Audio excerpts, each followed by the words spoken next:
यहां बैठे जितने लोग हैं, मेरी सबसे प्रार्थना, मुक्ति तो हमें मिल ही जानी है, ये तो कन्फर्म है। हम कथा सुनते हैं, पवित्र रहते हैं, नाम जप करते हैं, सत्संग करते हैं, व्यवस्थित जीवन जीते हैं, छल कपट नहीं करते, मुक्ति तो मिल ही जानी है। पर उद्देश्य मुक्ति नहीं, उद्देश्य ये होना चाहिए मेरी अंतिम श्वास निकले उससे पहले मुझे विठोबा को प्रत्यक्ष देखना है। हमारा उद्देश्य ये होना चाहिए। ये हाथ कभी यहां से कभी ऐसे हो जाए, ये भुजा कभी ऐसे से ऐसे हो जाए, ये नेत्र नीचे से कभी ऊपर उठ जाए, ये मेरा उद्देश्य होना चाहिए। और मैं उसके लिए जो हो सकेगा सब करूंगा, मुझे विठोबा प्रत्यक्ष दिख जाए। जनाबाई की यही इच्छा थी। रोज जनाबाई का नाम आता है पर प्रसंग नहीं बोलता मैं, पर बहुत सुंदर प्रसंग है। अपने माता पिता के साथ गई थी पंढरपुर, और पंढरपुर किस भावना से गई थी पता है? कि मैं वहां जाऊं और मैं वहां अपने आप खो जाऊं, इसी भावना से गई, मुझे विठोबा से मिलना है। छोटी सी जनाबाई जैसे ही पहुंची पंढरपुर, एकादशी का दिन, आषाढ़ी, भयंकर भीड़ पंढरपुर में, तिल रखने की जगह नहीं है। कहते हैं कि बड़ी भरी भीड़ में जनाबाई का एक हाथ पिता ने, एक हाथ मां ने पकड़ा था। वो तो पकड़ के चल रहे थे, भीड़ देख करके जनाबाई छोटी सी, उसने सोचा इनके संग रहना तो है मुझे, माता पिता मेरे सर्वस्व हैं, पर मुझे विठोबा को प्राप्त करना है, ये मुझे करने नहीं देंगे। जानबूझ करके अपना हाथ ही छोड़ दिया और खो गई। माता पिता ढूंढ रहे हैं, कहां गई जना, कहां गई जना। जनाबाई तो नाचने लगी, अब ठीक है, अकेली हूं, अब विठोबा से मिलूंगी। माता पिता ढूंढते ढांढते 2-3 दिन नहीं मिली, चले गए। जनाबाई अब ढूंढ रही है विठोबा कहां है। गलियों में ढूंढती है, कभी किसी के घर के बाहर ढूंढती है, कभी मंदिर के बाहर खड़ी रहती है, संतों के सत्संग में जाती है, नहीं मिले। अब छोटी है, कुछ दिन निकलने के बाद याद आने लगी, बोले माता पिता कम से कम भोजन तो कराते थे, सुलाते तो, ये विठोबा कैसा, पूछने भी नहीं आता।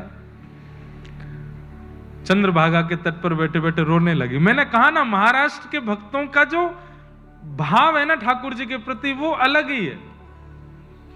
रोने लगी, विठोबा कब आओगे, विठोबा कब मिलोगे, विठोबा मुझे कब मिलोगे। इतने करुण पुकार से बुला रही हैं ठाकुर जी को।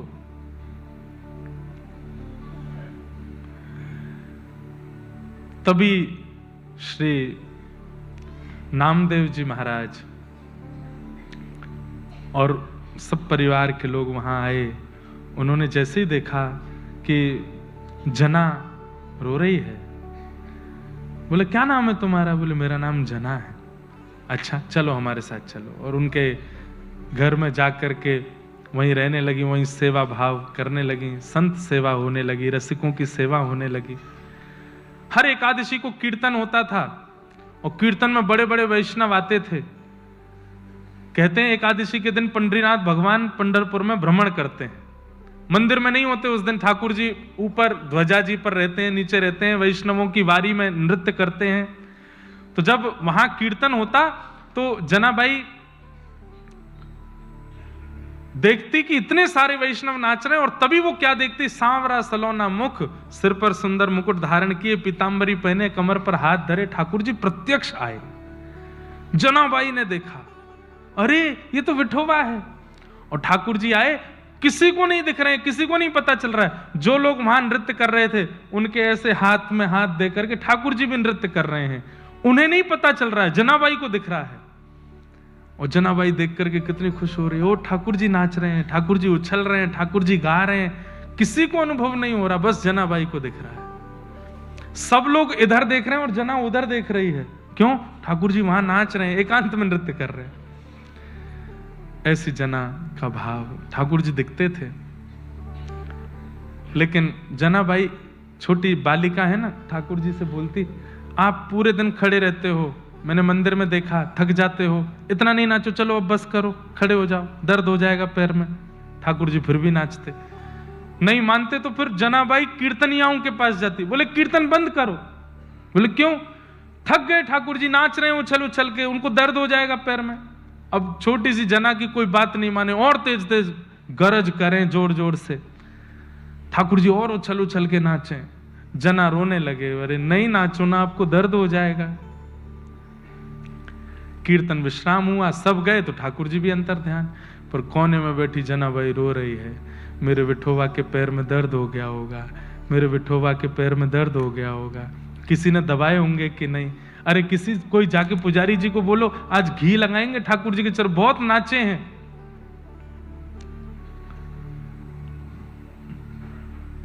रात्रि के मध्य रात्रि हो गई, रोती रही, पंडरीनाथ भगवान के मंदिर को देख रही है और रो रही है कि आज विठोबा को दर्द हो रहा होगा। इतने में विठोबा प्रकट हो गए, और प्रकट होकर बोले जना, जैसे देखा अरे माझा विठोबा, मेरा विठोबा, तुरंत लिपट गई, जल्दी पैर दिखाओ अपने। हाँ इसीलिए आया हूं, ले गोदी में पैर रख, दबा, तेरे को बहुत चिंता हो रही मेरे पैर की। अब जना भाई चरण दबा रही है ठाकुर जी के, और ठाकुर जी ऐसे बैठे हैं चरण रख के गोदी में। लक्ष्मी जी कह रही है ये सुख तो मुझे भी नहीं दिया कभी, जो इसको जना को दे रहे। चरण दबा रही है, छोटी सी जना है, ज्यादा तो कुछ जानती नहीं। अब बात क्या करे ठाकुर जी से, तो ठाकुर जी से पूछ रही है भोजन किया? ठाकुर जी बोले हाँ किया। कब किया? रोज नियम है 8:30 बजे ही खाता हूं मैं, मंदिर में टाइम टू टाइम होता है। सुबह 3 बजे, मतलब 3, मुझे नींद भी आ रही हो तो भी उठा देंगे। दोपहर में इतने बजे प्रसादी, रात में इतने बजे भोजन। अच्छा पेट भर गया? हाँ भर गया। छोटे बच्चे यही तो पूछते हैं, इससे ज्यादा क्या बात करें। बहुत देर हो गई, अब शांत बैठे हैं दोनों। ठाकुर जी बोले कुछ बात करो, बहुत रो रही थी तुम, माता पिता छोड़ दिए, विठोबा मिले नहीं, अब मिल गया तो बोलती नहीं। बोल तो रही हूं, सोचने दो। क्या खाया? क्या खाया? पूरन पोली खाई। अच्छा पूरन पोली खाई? बोले हाँ। कल क्या खाया था? ठाकुर जी बोले कल भी पूरन पोली खाई। अच्छा परसों क्या खाया? बोले परसों भी पूरन पोली खाई। उसके पहले क्या खाया था? बोले उस दिन भी। बोले मंदिर में यही बनता है और कुछ नहीं बनता, और जो भी प्रसाद बनता हो वही। ठाकुर जी बोले यही खाया मैंने। रोज यही खाते हो आप? बोले हाँ। आपका मन लग जाता है? लगाना पड़ता है। लेकिन मेरे भक्त भी तो घरों में बनाते हैं, तो मैं वहां भी थोड़ा बहुत पा लेता हूं। अच्छा मैं कुछ और बना के पवाऊं आपको? कुछ नया खाओगे? तू बनाएगी? हूं तो अकेली, थोड़ी सी सहायता आप भी कर देना। ठाकुर जी बोले ठीक है बना। तो वहां से लकड़ी लेके आओ, चूल्हा जलाना। ठाकुर जी लकड़ी लेके आ रहे हो, विठोबा लकड़ी लेके आए, ले जरा जला। जना भाई चूल्हे में रख रही है, अग्नि लगाती है, कहीं कुछ सब्जी अमनिया कर रही है, खुद व्यस्त है। ठाकुर जी बैठे, आप क्यों बैठे हो? आप भी कुछ करो। मैं क्या करूं? क्या आता है आपको? लक्ष्मी जी दूर खड़ी बोल रही है अरे जनाइयों के क्या नहीं आता, ये सब तो आता है इनको। ठाकुर जी बोले क्या करूं बता? बोले मेरे छोटे हाथ हैं, सब्जी मैं काट देती हूं, आटा आप मारो। ठाकुर जी अपनी पीताम्बरी ऊपर करें, अपने कड़ूला ऊपर करें, मकर कुंडल पीछे किए, आटा मार रहे हैं, या जना भाई सब्जी बना रही है। मेरे को तो वो छवि देख के कभी कभी भाव, हमसे कब होगा ऐसा?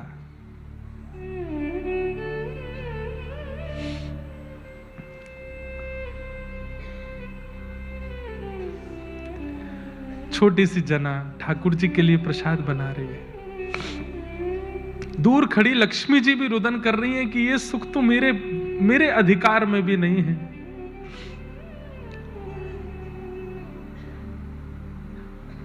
छोटी छोटी रोटी अपने हाथ से बनाती है, सामग्री चावल आदि जो भी महाराष्ट्र के प्रमुख व्यंजन बनते हैं सब बनाए। ठाकुर जी बोले मेरे हाथ में आटा लगा है, जना तू अपने हाथ से पवा।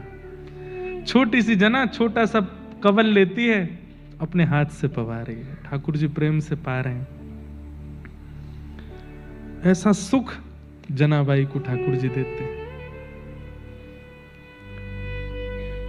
इतने में ही मीठी मधुर बातें हो रही हैं। समय हो गया, घंटे घड़ियाल बजने लगे, मंगला का समय हो गया। ठाकुर जी, जनाब मैं जाता हूं। कहां जा रहे हो? मंगला हो गई, मंदिर में सब दर्शन करने। आप तो सोए नहीं। कोई बात नहीं जनाब, कल भोजन नहीं करना, कल सोना मेरे पास आके, ठीक है। ठाकुर जी गए, जाके तुरंत मंदिर में खड़े हो गए, कपाट खोले, काकड़ा आरती हो रही ठाकुर जी की। पूरे दिन खड़े रहे, प्रतीक्षा कर रहे हैं ठाकुर जी कब रात्रि हो, मंदिर बंद हो, मैं जना के पास जाऊं। आज जनाबाई गोद करके बैठी, आज खाना नहीं, आज पूरन पोली से ही मन लगाओ, आज सो, थोड़ी देर आराम करूं, सुबाऊं आपको। ऐसी जनाबाई को ठाकुर जी सुख देते हैं। एक हमारे व्रज में एक महापुरुष हुए, उनका एक पद है, मुझे पद पूरा याद नहीं है, पर अभी जनाबाई और पंडरीनाथ भगवान के भाव में ये लगता है।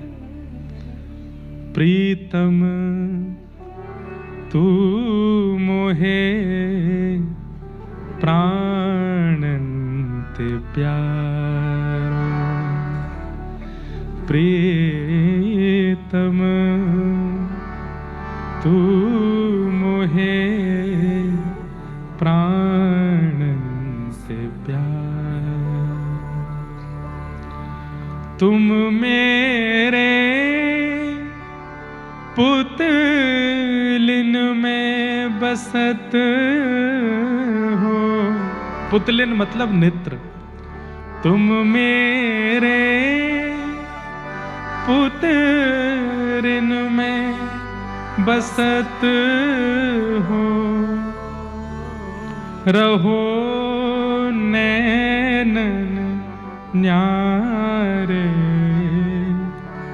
तू मोहे प्राणन्ते प्यारो, प्रीतम तू मोहे प्राणन्ते प्यारो।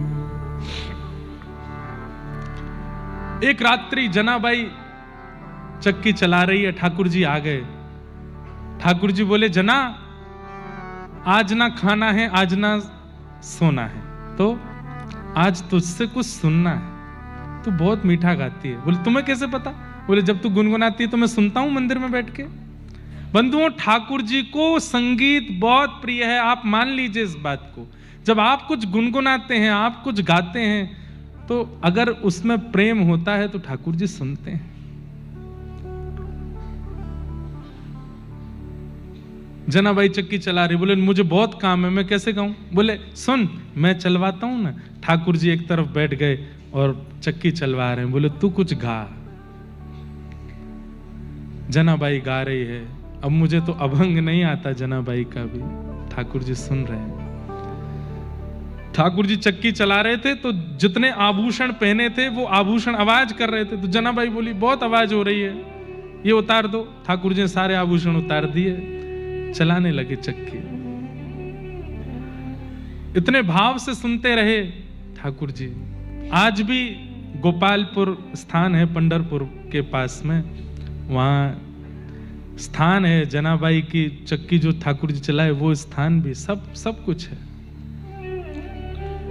कहते हैं कि जनाबाई जब गोबर के उपले थापती थी ना, तो कोई और अगर ले जाता तो जनाबाई लड़ने चली जाती उसके पास, मेरे उपले दो। अरे भाई, ये गोबर के कंडों में कौन मेरा तेरा, जलना ही है इनको। बोले नहीं, मेरे वाले मुझको दो। बोले इतने सारे हैं, तेरा कौन सा है?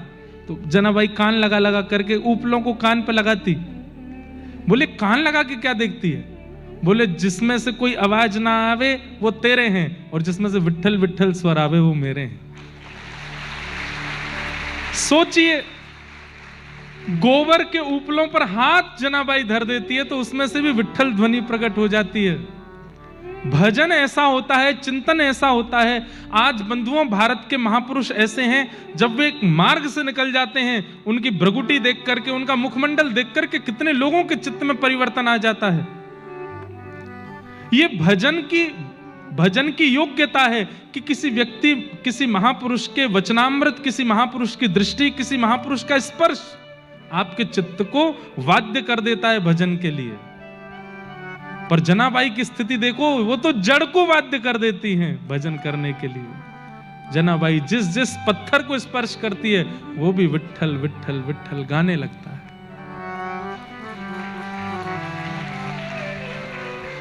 ऐसी जनाबाई।